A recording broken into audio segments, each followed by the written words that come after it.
ಆಗಲೂ ನಾನು ಇದೇ ಹೇಳೋದು, man is a social being ಕಣೆ.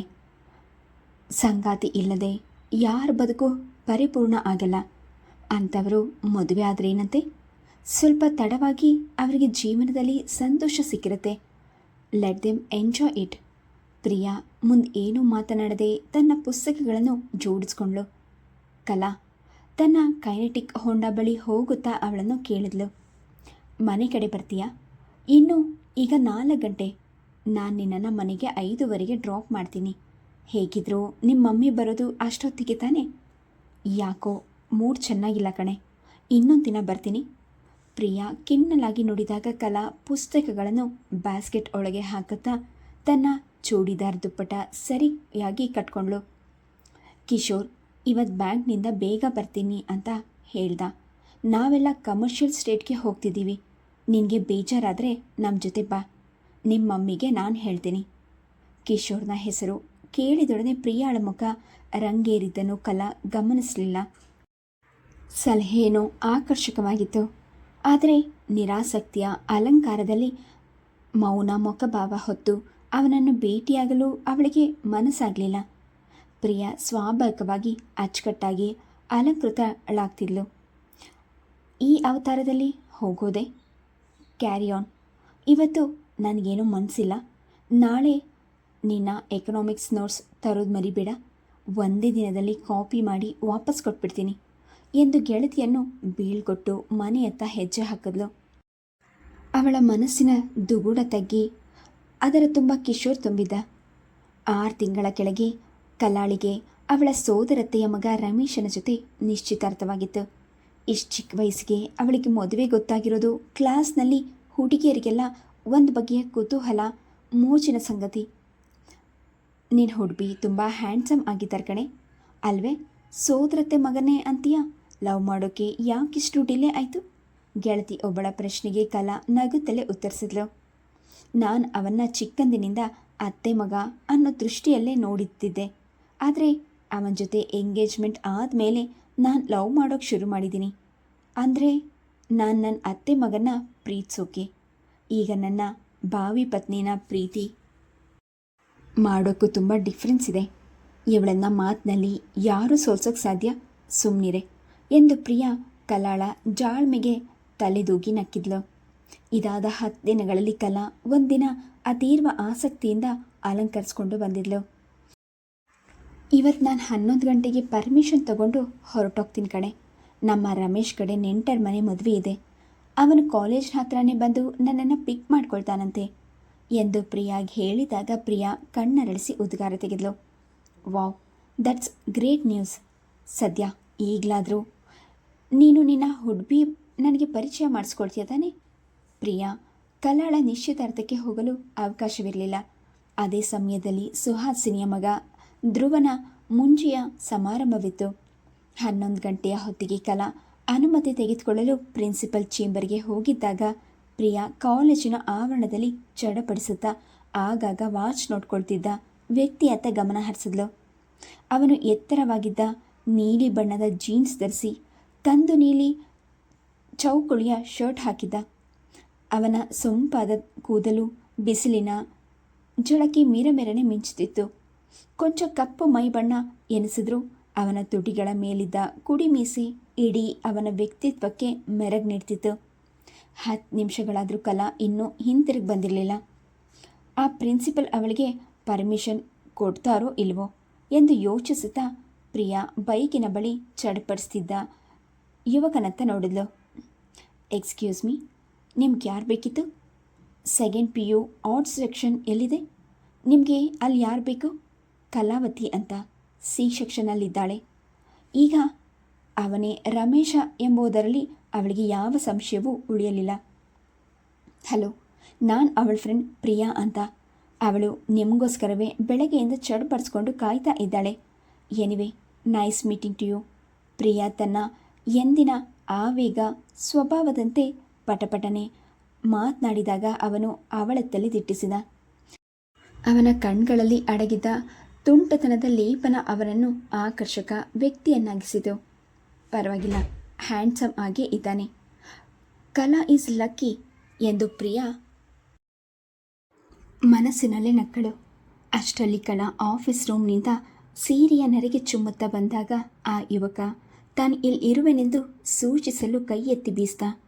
ಕಲಾ ಓಟದ ನಡಿಗೆಯಲ್ಲಿ ಅವರಿಬ್ಬರನ್ನು ಸಮೀಪಿಸಿದಾಗ ಪ್ರಿಯಾ ಅವಳನ್ನು ಆಕ್ಷೇಪಿಸಿದ್ಲು. ಎಷ್ಟು ಹಾರ್ಟ್ಲೆಸ್ ಕಣೆ ನೀನು, ಪಾಪ ನಿನ್ನ ಹುಡುಗಿ ನಿನಗೋಸ್ಕರ ಎಷ್ಟು ಹೊತ್ತಿನಿಂದ ಕಾಯ್ತಾ ಇದ್ದಾರೆ ಗೊತ್ತಾ. ಅವರಿಗೆ ಬೇಜಾರಾಗಬಾರ್ದು ಅಂತ ನಾನು ಅವರನ್ನು ಮಾತನಾಡಿಸ್ತಾ ನಿಂತಿದ್ದೆ. ನೀನಂತೂ ನನ್ನನ್ನು ಇಂಟ್ರೊಡ್ಯೂಸ್ ಮಾಡಿಸಲ್ಲ, ಅದಕ್ಕೆ ನಾನೇ ಅವರ ಹತ್ರ ನನ್ನ ಪರಿಚಯ ಮಾಡಿಕೊಂಡೆ. ಕಲಾ ಜೋರಾಗಿ ನಕ್ಕು ಅವಳ ಭುಜದ ಮೇಲೊಂದು ಏಟ್ ಕೊಟ್ಲು.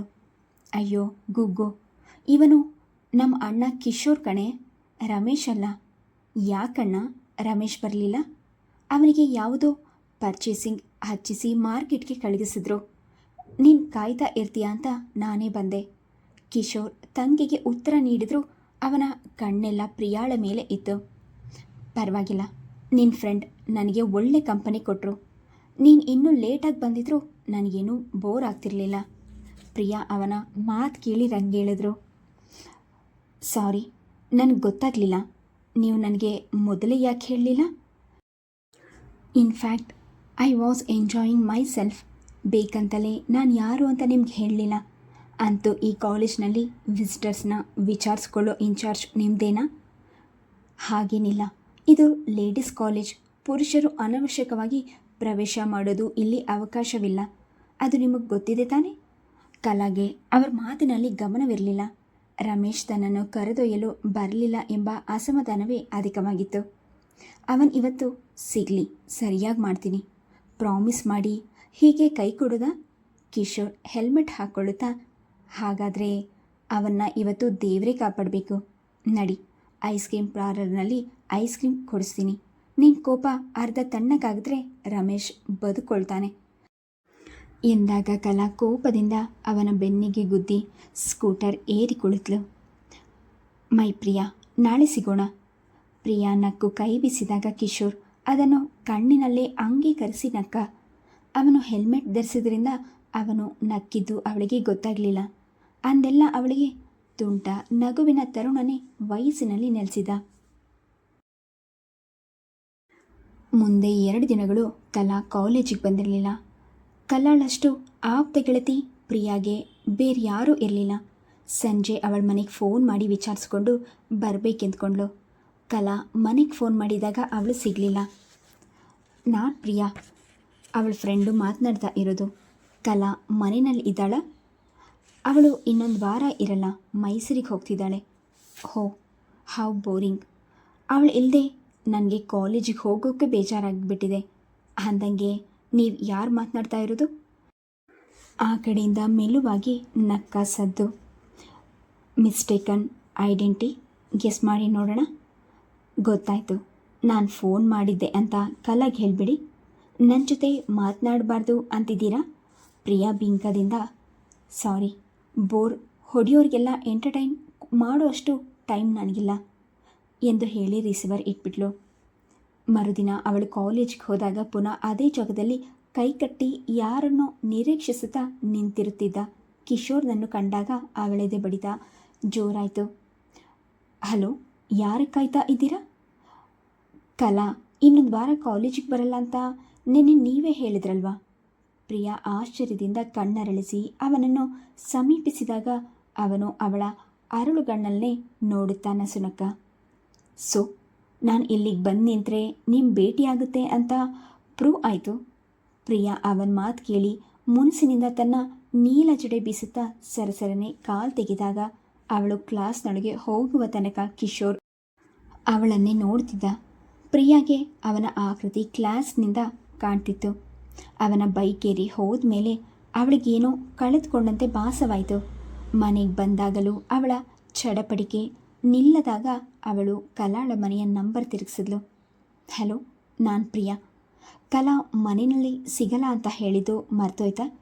ಕಿಶೋರನ ದನಿಯನ್ನು ತಕ್ಷಣ ಗುರುತಿಸಬಹುದಿತ್ತು. ನಾನು ಕಲಾ ಜೊತೆ ಮಾತನಾಡಬೇಕಿಲ್ಲ, ನಿಮಗೆ ಫೋನ್ ಮಾಡಿದ್ದು. ವಾಟ್ ಎ ಸರ್ಪ್ರೈಸ್, ಏನು ವಿಷಯ? ಕಿಶೋರ್ ಉತ್ಸಾಹದಿಂದ ಕೇಳ್ದ. ನಮ್ಮ ಕಾಲೇಜಿಗೆ ಬರೋ ವಿಸಿಟರ್ಸ್ನ ವಿಚಾರಿಸ್ಕೊಳ್ಳೋ ಕೆಲಸಕ್ಕೆ ನಾನು ನಿನ್ನೆನೇ ರಾಜೀನಾಮೆ ಕೊಟ್ಬಿಟ್ಟೆ. ನಾಳೆನೂ ತಾವು ಅಲ್ಲಿಗೆ ಬಂದರೆ ನಾನು ಭೇಟಿಯಾಗಲ್ಲ. ಈ ವಿಷಯ ತಿಳಿಸೋಕ್ಕೆ ಫೋನ್ ಮಾಡಿದ್ದು ಎಂದಷ್ಟೇ ಹೇಳಿ ಪ್ರಿಯಾ ದಡಕನೆ ರಿಸೀವರ್ ಇಟ್ಟಾಗ ಕಿಶೋರ್ ಮನಸಾರೆ ನಕ್ಕ. ಅವಳು ಮತ್ತೊಮ್ಮೆ ತನ್ನನ್ನು ಭೇಟಿಯಾಗಲು ಆಕ್ಷೇಪಪಟ್ಟು ಪರೋಕ್ಷವಾಗಿ ತನ್ನನ್ನು ಬಾ ಎಂದು ಸೂಚಿಸ್ತಿದ್ದಾಳೆಯೇ? ಬಳ್ಳಿ ದೇಹದ ನೀಲ ಜಡೆಯ ಸೊಬಗಿ ಪ್ರಿಯಾಳ ಬಗ್ಗೆ ಅವನಿಗೆ ತುಂಬ ಆಸಕ್ತಿ ಮೂಡಿತು. ಕಾಲ ಇರುವ ತನಕ ತಾನು ಆಗಾಗ ಅವಳನ್ನು ಸುಲಭವಾಗಿ ಭೇಟಿಯಾಗ್ಬೋದು ಎಂಬ ಭರವಸೆ ಅವನಿಗಿತ್ತು. ಪ್ರಿಯಾ ಮತ್ತೆ ಕಿಶೋರ್ನನ್ನು ನೋಡಿರಲಿಲ್ಲ. ಆಗಾಗ ಕಲಾಳ ಬಾಯಿಂದ ಅವನ ಬಗ್ಗೆ ಕೇಳ್ತಿದ್ಲು. ಅವಳಿಗೂ ಅವನನ್ನು ಪುನಃ ಭೇಟಿಯಾಗಬೇಕೆಂಬ ಆಸೆ ಇತ್ತು.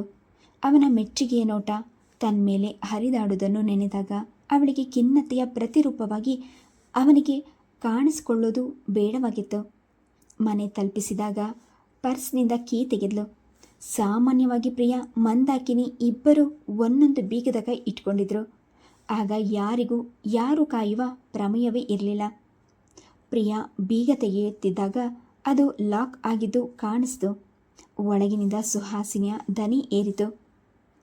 ನಿನ್ನ ಪ್ರಿಯಾ ಬಗ್ಗೆ ಯೋಚಿಸ್ಕೊಂಡು ನಿನ್ನ ಭವಿಷ್ಯ ಯಾಕೆ ಹಾಳು ಮಾಡ್ಕೊಳ್ತೀಯ?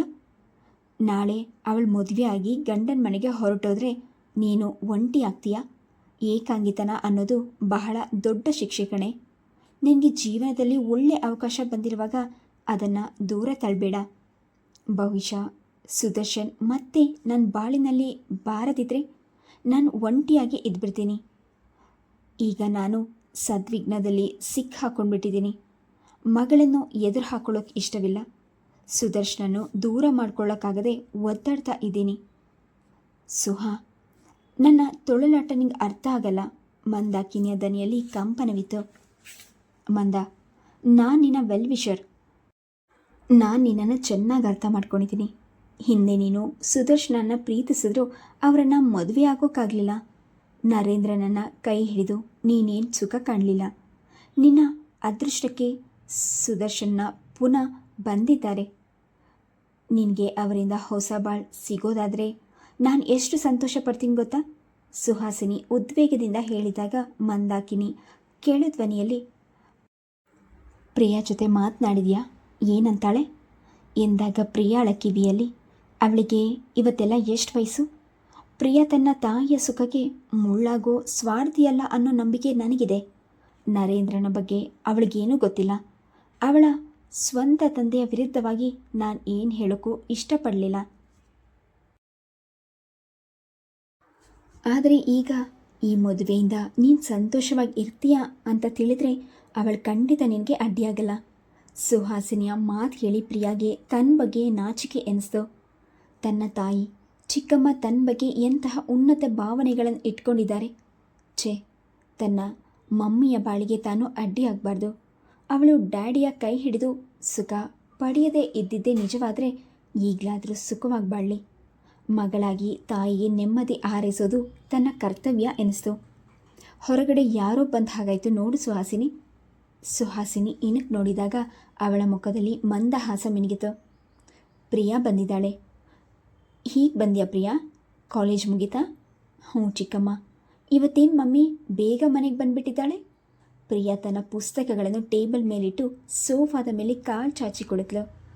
ನಾನಿವತ್ತು ಆಫ್ ಡೇ ಲೀವ್ ಹಾಕಿದೆ. ತಾಳು, ನಿನಗೆ ಕಾಫಿ ತಿಂಡಿ ತಂದುಕೊಡ್ತೀನಿ. ಸುಹಾ, ನಿನಗೂ ಕಾಫಿ ಕೊಡ್ಲಾ? ಮಂದಾಕಿನಿ ಎದ್ದಾಗ ಸುಹಾಸಿನಿಯು ಮೈ ಮುರಿದು ಎದ್ದು ನಿಂತಳು. ಇಲ್ಲಮ್ಮ, ನಾನು ಮನೆಗೆ ಹೋಗಿ ಕಾಫಿ ಮಾಡ್ತೀನಿ. ಇವರು ಧ್ರುವ ಇನ್ನೇನು ಬರೋ ಹೊತ್ತಾಯಿತು. ಅವಳ ಮನೆ ಹಿಂದಿನ ಕ್ರಾಸ್ನಲ್ಲಿ ಇದ್ದಿದ್ದರಿಂದ ಗಂಡ ಆಫೀಸಿಗೆ, ಮಗ ಸ್ಕೂಲಿಗೆ ಹೋದ್ಮೇಲೆ ಮಂದಾಕಿನಿ ಉಪ್ಪಿಟ್ಟು ಕೊಬ್ಬರಿ ಮಿಠಾಯಿ ಹಿಡಿದು ಬಂದ್ಲು. ಏನು ಮಮ್ಮಿ ಇವತ್ತು ಸ್ವೀಟ್ಸ್ ಮಾಡಿದೀಯಾ? ಸುಮ್ಮನೆ ಮಂದಾಕಿನಿ ತಡವರ್ಸಿದ್ಲು. ಸುದರ್ಶನ್ ಮಧ್ಯಾಹ್ನ ಮನೆಗೆ ಬಂದಿದ್ದರಿಂದ ಅವನ ಸಲುವಾಗಿ ಅವಳು ರಜಾ ಹಾಕಿದ್ಲು. ಅದನ್ನು ಮಗಳೆದುರು ಹೇಳೋದೆ. ಮಮ್ಮಿ, ನಿನ್ನ ಮದುವೆ ಯಾವಾಗ? ತಿಂಡಿ ತಿನ್ನುತ್ತಾ ಪ್ರಿಯಾ ಕೇಳಿದಾಗ ಮಂದಾಕಿನಿ ಕಾಫಿಯ ಕಪ್ ತುಟಿಯವರೆಗೂ ಒಯ್ದವಳು ತಟ್ಟನೆ ಅವಳತ್ತ ನೋಡಿದ್ಲು. ಅವಳ ಪ್ರಶ್ನೆಯಲ್ಲಿ ಸರಳತೆ ಇತ್ತು, ಕುಹಕವಿರಲಿಲ್ಲ. ನಿನ್ನ ಅಭಿಪ್ರಾಯ ಏನು ಪ್ರಿಯಾ? ಮಂದಾಕಿನಿ ಕಾಫಿಯ ಕಪ್ಪನ್ನೇ ನೋಡುತ್ತಾ ಮೆಲುಧ್ವನಿಯಲ್ಲಿ ಪ್ರಶ್ನಿಸಿದಾಗ ಪ್ರಿಯಾ ನಕ್ಕಳು.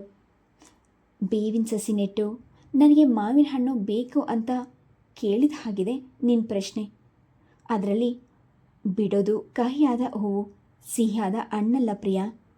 ನಿನ್ನ ಸ್ಪಷ್ಟವಾದ ಉತ್ತರ ಸಿಗದೆ ನಾನು ಒಂದು ಹೆಜ್ಜೆಯೂ ಮುಂದುವರಿಯಲ್ಲ ಪ್ರಿಯಾ. ಪ್ರಿಯಾ ದಡಕ್ಕನೆ ಎದ್ಲು. Please subscribe the channel, like and share. Thank you.